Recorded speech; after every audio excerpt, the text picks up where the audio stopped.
Salut à tous et bienvenue dans cette nouvelle partie. Alors, dans cette petite partie, nous allons voir comment modifier l'exercice que nous avons eu à faire à l'écran et donner une distinction entre les dimensions temporaires et les dimensions permanentes. Alors, qu'est-ce que cela veut dire? Comme vous le voyez juste là, vous avez donc la petite construction ou bien les différentes lignes d'axe que nous avons eu à construire dans la précédente. Ici, supposons que nous désirons déplacer cette ligne d'axe par rapport à cette ligne d'axe au niveau du sommet. Lorsque nous déconstruisons cette personne, si vous allez voir cette ligne, alors déjà nous parlions de cette dimension temporelle. Les dimensions qui sont affichées sur cette ligne bleue sont tout simplement des dimensions temporelles. Pourquoi temporelles? Car elles peuvent être modifiées et après elles sont modifiées, donc simplement ça. Alors, lorsque nous voulons déplacer ces lignes, supposons que c'est un cet axe, bien sûr, à la face extérieure de notre ligne. Comme vous avez donc cet élément que vous appelez tout simplement la ligne d'attache, vous pouvez donc déplacer cette ligne d'attache tout simplement et superposer cette ligne d'attache là. Donc là, par exemple, à la touche gauche de votre souris, vous pouvez déplacer là et fixer ici, comme vous pouvez déplacer ici ailleurs. Alors, vous voyez que cette distance est de 2,38 mètres, n'est-ce pas? Donc, c'est là, vous allez pour cliquer sur une seconde ici et déplacer tout simplement à une distance de 2,38 mètres. Vous pouvez vous arrêter à mi-chemin. Là, vous aurez donc une autre petite distance qui sera là. Là, vous avez 50 et 70. Pourquoi 50 et 70? Car ici, au niveau de votre mur, vous avez donc deux lignes d'attache. Donc, pour pallier à ce problème, vous pouvez tout simplement passer la ligne d'attache et le carré juste là. Là, maintenant, vous avez une distance de 70. Donc, une fois cela fait, vous pouvez à nouveau cliquer sur votre mur et déplacer, poser juste là.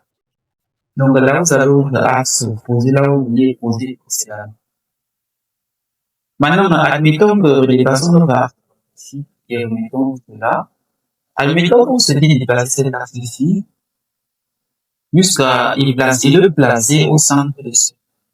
Alors, vous aurez donc besoin de déplacer cette ligne d'attache. Alors, pour le faire, vous allez cliquer pour la première fois sur la ligne d'attache. Vous voyez que vous avez un déplacement central ici. Si vous cliquez pour la deuxième fois sur la ligne d'attache ici, donc là, cette ligne d'attache va disparaître et considérer tout simplement votre premier déplacement.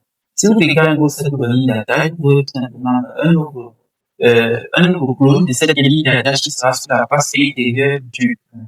Si vous cliquez à nouveau sur votre ligne d'attache, elle va naturellement disparaître. Et là, vous supprimez les éléments dont vous n'avez plus. Maintenant, vous avez supprimé cela, cette distance de 3,70 mètres.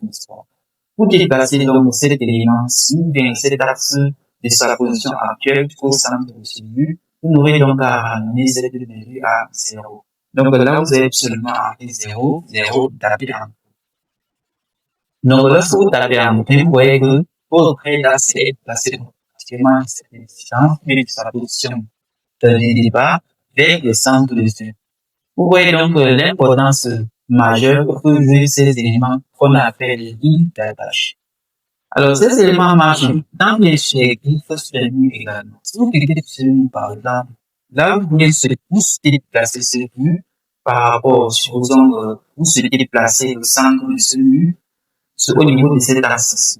L'axe 2, qu'est-ce que vous faites? Vous commencez par venir, vous placer, vous positionnez correctement dans cette ligne-là. Donc, cette ligne d'attache doit prendre votre temps sur ces modifications sur le mur. Donc, là, vous cliquez sur cela. Et là, vous avez le centre de votre ligne d'attache au niveau du suivi. Quant à cette deuxième ligne d'attache, vous pouvez donc déplacer cette ligne-là vers l'axe sur laquelle vous souhaitez placer votre mur. Vers l'axe sur lequel vous souhaitez placer votre mur. Donc là, nous allons déplacer simplement comme ici, et caler sur cet axe-là. Exactement là où vous souhaitez donc placer notre mur. Une fois cela fait, vous faites simplement le même procédé. Vous venez au niveau de cette distance de là, vous allez déplacer tout de 0, 0. Donc là, ça va faire une translation nommer les nombres suivants. Donc là, vous déplacez automatiquement et le placer à sa nouvelle position qui est tout simplement axé avec notre trait d'axe numéro 2. Alors, il existe également un autre élément ici. Tout le début de cette vidéo, nous avons parlé des dimensions temporelles et des dimensions paiement. Alors, je vous ai déjà fait par les dimensions temporelles. En ce qui concerne les dimensions paiement, comment obtenir celle-ci? Vous allez cliquer, par exemple, pour illustrer cela sur cette ligne, sur cette trait d'axe. Une fois que vous cliquez sur cette trait d'axe, vous allez voir apparaître ces symboles de cotation. Donc, ces symboles de cotation vont nous permettre, comme l'indique ce message, de rendre cette cote temporelle permanente tout simplement. Par exemple, si nous cliquons sur cette cote, et que nous cliquons ailleurs, vous verrez que toutes les autres cotes vont disparaître, excepté la cote que nous avons, par exemple, permanente ici.